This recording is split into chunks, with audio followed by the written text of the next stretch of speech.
Welcome to Counterpoint. I'm Tanya Allen. The highly anticipated 2022 US midterms have come and gone, and many Canadians are wondering what exactly happened.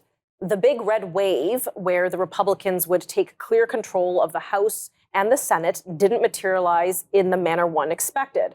Sure, at the time of recording the show, the Republicans control 49 seats of the Senate and 212 seats in the House, and the Democrats have 50 in the Senate and 212 in the House. It is expected that Republicans will be in control of the House when the final numbers are in, but they clearly failed to take control of the Senate. So what happened to that wave? Was a Trump endorsement a blessing or a curse? How did the governing Democrats outperform within a climate of high inflation, high spending, and a president with questionable cognitive ability? How do the midterm results impact the Republican presidential race, which will get underway next year sometime? What will the balance of power mean for America and, by extension, Canada going forward? Well, joining me now to help unpack it all is Shannon Felton Spence, Head of Global Communication of the Belfer Center at Harvard, and Pedro Gonzalez, a writer and editor at Chronicles Magazine of American Culture. Thank you both for joining me. I appreciate you coming on. So, Shannon, we'll start with you. What happened to the red wave? Well, the red wave is the red wave that wasn't, unfortunately. I think that we could just sort of be clear that Trump-endorsed candidates, they underperformed. And in fact, that's being generous. They lost. Trump-endorsed candidates sort of across the board lost their elections, now by very tight margins. But we will definitely be looking at what President Trump means for the party going forward based off of him basically losing the midterm elections last week and losing the 2020 election 2 years ago. Now, Pedro, why do you think the red wave failed to materialize? Man, there's so much to get into. I don't know if we have time. We have 20 minutes. I think there are a lot of different factors. And I think that going into midterms, I was probably one of the only people on my side of things that was expecting things to maybe not go that well. My complaint ahead of midterms was that what was the GOP's message? I mean, this stuff still matters, right? Like, what is your promise to America? And I was on Tucker Carlson recently talking about this. And if you go back and look at what the Republicans were saying they were going to do with the majority, according to Kevin McCarthy, it was entitlement reform. So you empower Republicans and they promise to do things like cutting Social Security and going after Medicare. I mean, that just seems suicidal to me. Republicans didn't create an issue like abortion the way the Democrats did. Democrats took an issue like abortion, they turned it into a signal issue, and it paid off in dividends for them. I can't think of a single issue that Republicans did that with, although there should be obvious ones. My view is that Republicans should have ran as the anti-war platform. Basically the people who are going to pull us back from the brink of a catastrophic escalation, right?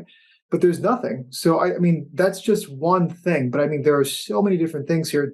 Another aspect is that it seems like, everyone wants to say that Trump is done, his endorsed candidates lost and all that stuff. And it's just an indicator that there's no market for this. But like Pence pointed out, or Spence, excuse me, these candidates lost by narrow margins. And we're not even talking about the fact that people like Kevin McCarthy and Mitch McConnell deliberately attempted to sink some of these candidates, like Anthony Sabatini in Florida, Joe Kent in Washington, Blake Masters in Arizona. I mean, there's so much going on here. And all of that is even more problematized by the fact that Trump has endorsed Kevin McCarthy, who undermined Trump-endorsed candidates. It's a whole bag of snakes that needs to be, unwound.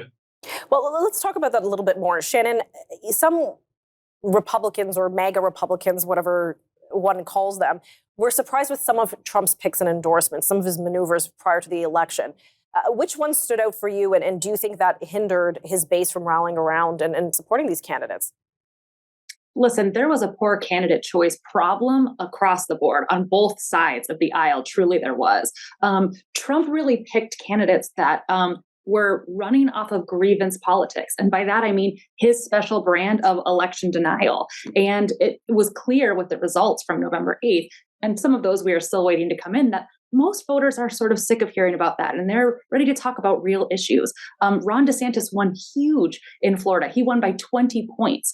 To put that in context, President Trump only won Florida in 2020 by 3 points, and in 2016 by 2 points. So that was a huge win for Ron DeSantis. And he did it by being very disciplined in his campaign and talking about issues and ideas and sort of all of this change that the country and the world has seen in the fallout of COVID. Okay, I'm going to pause you there. We're going to pick this up in just a moment.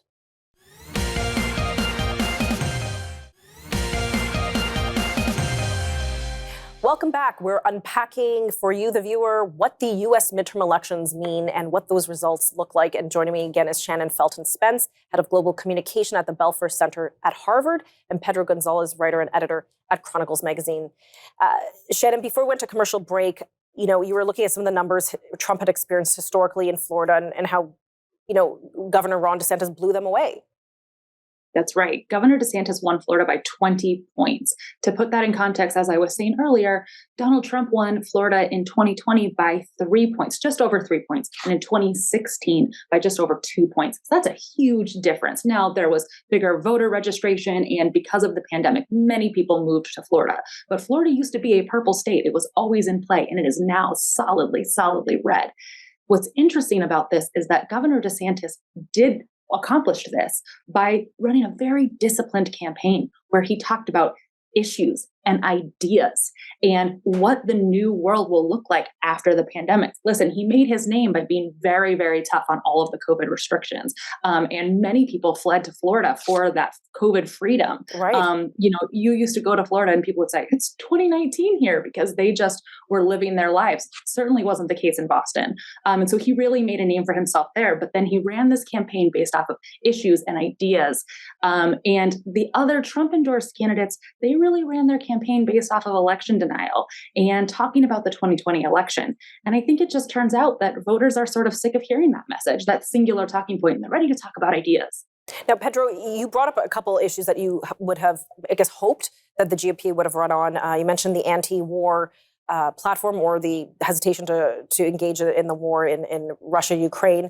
How do you think COVID played into this election? Obviously, for Ron DeSantis, I think it was a plus. Outside of Florida and maybe outside of Georgia and some of the other states, for the states that didn't lock down, do you think COVID was a factor this go? I think so. I mean, although, Zeldin didn't pull off his win in New York, I think you saw that there seems to be indications that COVID did factor into the way people voted, especially in states that really bore the brunt of it and in states where people feel like the policies did more harm than good. But what's really interesting, if you look at for what they're worth, polling and surveys, most people seem to disapprove of Biden's governance, right? Mm-hmm. But at the same time, they weren't ready to break for Republicans necessarily. So there's a lot of speculation going around as to why that is. So in other words, people are dissatisfied with the way COVID has been handled, but again, they weren't ready to pull the trigger for Republicans. Why is that? I'm not sure. Yeah, I think that's actually a very good question because you're right. One thing I love watching American news channels for is you continually run polling on presidential approval numbers. And those numbers were, I wouldn't suggest, quite low in the days leading up to the election. The climate of high interest rates, the climate of inflation, all these things factor in. When households look to who they're going to vote for, they're also looking at their bank account and seeing how, things are just evaporating. How come? I mean, it's shocking to me that you're right, how given the climate going into the election, that the results just didn't seem to match. Yeah. And this seems connected, by the way, to the question of electability, which I think is probably true in some sense, but in other sense, it's not. Just look at the race between Fetterman and Oz, right? I mean, Fetterman, electability. I was never an Oz booster. I always had my problems with Oz, but it seems to me that when you're talking about which candidate is more electable, Oz probably should have won, right? Fetterman seems like he actually has suffered some pretty serious cognitive damage as a result of his health conditions, but people still voted for him. There are a lot of I think there's a lot of problems with that. But my takeaway from that is that I think polarization has reached such a point that electability almost doesn't matter. At least in cases like the race between Oz and Fetterman. like people just, I guess in the case of Pennsylvania, people simply hate Republicans more than they're worried about the possible problems of electing someone like Fetterman. So Shannon, And do I you think- think, sorry, go ahead. No, that's it. That's really it. Shannon, so do you think that's the case, that people are now distancing themselves from voting from an actual candidate, which one would hope that you vote for the candidate because they're supposed to be your voice, in the House, in the Senate, or in the governor mansion. But now they're simply voting along party lines or which party they think can govern better? I think that Pedro has a good point, but I also think that that discounts how heavily independent voters played into this midterm results. So independent voters really were, because things are so polarized and margins are so tight, independent voters are really what sort of tips it over the edge. And so they are willing to sort of split a ticket and vote Republican governor, but Democrat for senator. I think that there's a little bit more nuance there. Okay, Shannon, I'm going to pause you there. We've got to cut to commercial, and I'll be right back. We'll talk more about those errors in just a few moments.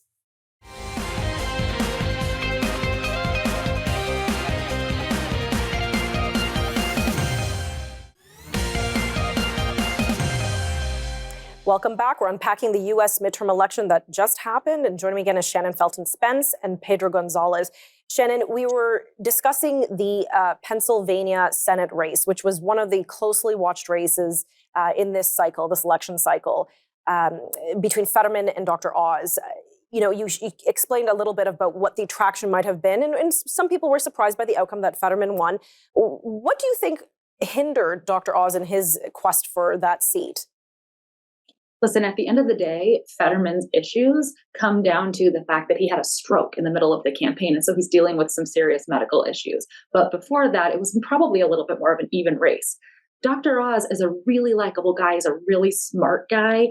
He's great on TV. He's very popular there. But he didn't resonate with Pennsylvanians, mostly because he's a little fancy for their take, maybe. And he might have done better in another state, but he was sort of what we say a carpetbagger, in that he was going across state lines to win a race that he thought was winnable. And it just turned out that he wasn't. He had some strategic campaign errors as well, just gaffes mostly. I don't know what's wrong with this personally, but a lot of people point to the fact that he drank wine at a Steelers tailgate. And that sort of turned off the voters that Fetterman was then getting. So listen, likability across the tickets was just really a tough issue, a tough hill to overcome this year. So, Pedro, with I guess President Biden's led Democratic Party results, which is, again, I think shocked many, maybe not you, but shocked many. Did this Democratic result then cement the Biden-Harris 2024 ticket? I'm not sure. That's a good question, because before this, it seems like there was a lot of talk of basically trying to convince Biden to not run from the Democratic Party. I honestly don't know what's going to happen. It really does seem like Biden emerges from this thing strengthened. And now I think the big question is actually who is going to get the Republican nomination, because that seems to connect to this, right? Like basically which Republican nominee could defeat just a presumed Biden ticket. But I think what's clear is that Biden does come out of this looking a lot stronger, because for a lot of Republicans, this was really a kind of a mind-blowing moment, right? A lot of people went into this thinking that it was just going to be a layup, that Republicans were going to see a red wave and just clean house, but it didn't happen. And I think there's going to be a lot of soul searching, a lot of reflecting that's going to happen going forward. Shannon, to echo that, a lot of folks did actually think that this was perhaps a referendum on Joe Biden and his leadership. I'm going to ask you the same question. Is now a Biden-Harris 2024 ticket guaranteed? I think it would be very dangerous for the Democrats to be thinking that way. Frankly, as we pointed out earlier in the show, somewhere in the range of 70% of Americans, polls show, think the country is going in the wrong direction. Exit polls from last week showed that inflation and cost of living is top of mind for reporters, and the Biden administration just has nothing to say on that. They couldn't even run. They couldn't even run a message against it during the election. Now, number two on voters' minds coming out of the polls, which was surprising to Republicans, was abortion. And so I think that really helps split the ticket and keep the margins thin. But listen, the Republicans, the red wave lost because of Trump endorsed candidates losing. So this was actually a second referendum on Trump. And I think that Joe Biden would not be smart to take this as an emboldened move for a 2024 campaign. Very interesting perspective. Okay, well, one person who I think did take or would be given a positive step forward if he wanted to pursue this was obviously Governor Ron DeSantis. If he wants to run for 2024 president, if he wants to run for that primary, I mean, my goodness. He took the Miami-Dade County by more than 11 points, seeming untouchable. Pedro, did that surprise you? Did you think there was going to be this kind of win for Governor DeSantis? Yeah, I think there were a lot of indicators that this was going to happen, especially the transplants coming from other states moving into Florida and stuff like that. I mean, it wasn't surprising at all, the fact that DeSantis overperformed and the GOP in general underperformed. But I actually don't want him to run in 2024. I'm one of these people that is actually trying to not think about 2024 because I think that the Republican Party, there's a lot of work that needs to happen within the Republican Party, regardless of who gets the nomination, in my view. And I think DeSantis is a great governor and he should continue being a great governor. And right now, what at least I'm looking at personally is how to address the issue of party leadership. Because again, I'm not convinced that this was basically the death knell of the America First movement. I think there are a lot of other factors at play, and in particular GOP leadership. Which okay, I'm going to pause you there. We've got to cut to commercial. We'll be right back. Sure.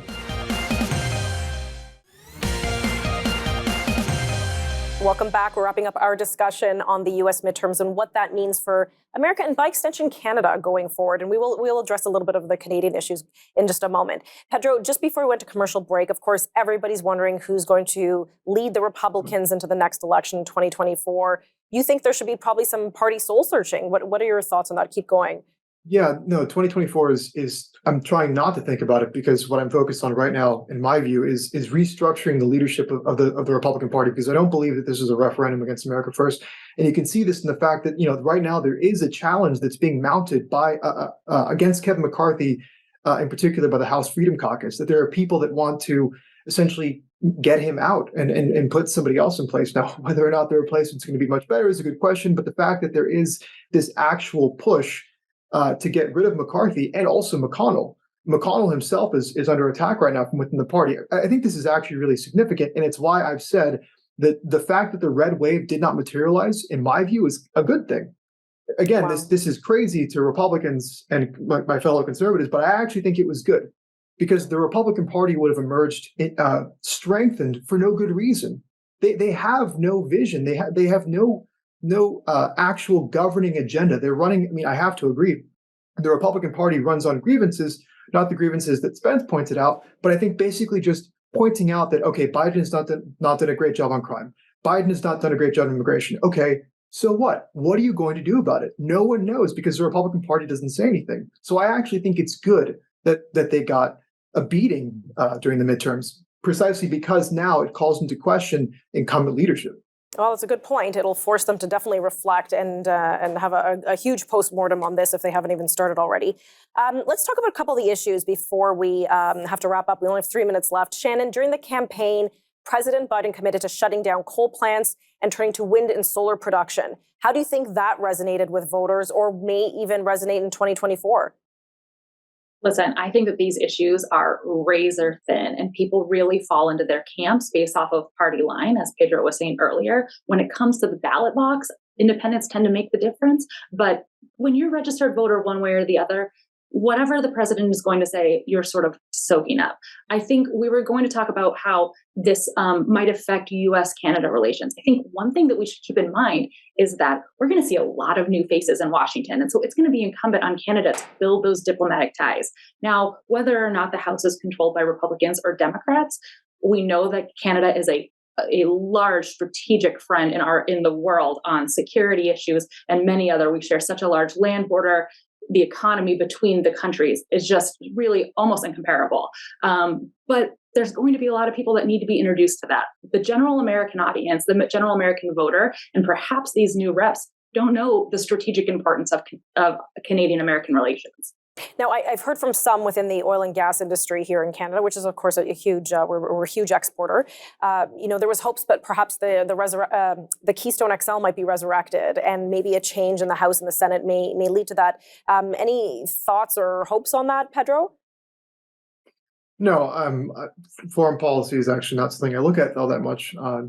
Actually, that's not true. I'm mostly actually concerned with the Biden administration's position on Ukraine and Russia relations. So no, I haven't given much thought to that. Sorry.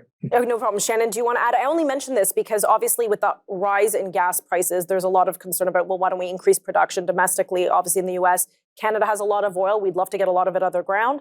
It seems to be a lot of bureaucratic holdup that we can't, or just direct quashing by the Biden administration that no, Keystone will be canceled. Any chance that that could be resurrected? I don't think there's any way the Keystone XL pipeline comes back while Biden is in the White House. I also should point out to Canadian viewers that the permitting for these kind of projects is actually very complicated in the US because you're going through multiple states. So you have to deal with the governor of Michigan and then Wisconsin and then Indiana or whatever the case may be. So it's not always just determined by who's in Washington. It's also who's in the state houses. Right, and we've just had a turnover in several state houses, so things change every 2 years, it seems. Okay, we have 30 seconds. Any key takeaways? Any last words, Shannon?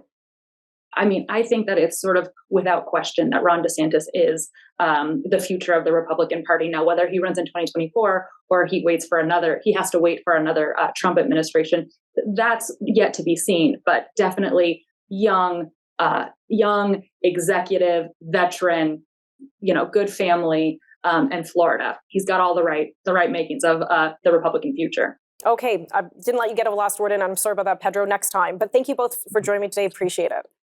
Thank you. Well, the results of that election are definitely fascinating. And as a Canadian, I will be very much looking forward to seeing what happens south of the border, because those events impact us here, not just in our foreign policy, but also in our domestic policy. For Counterpoint, I'm Tanya Granick-Allen.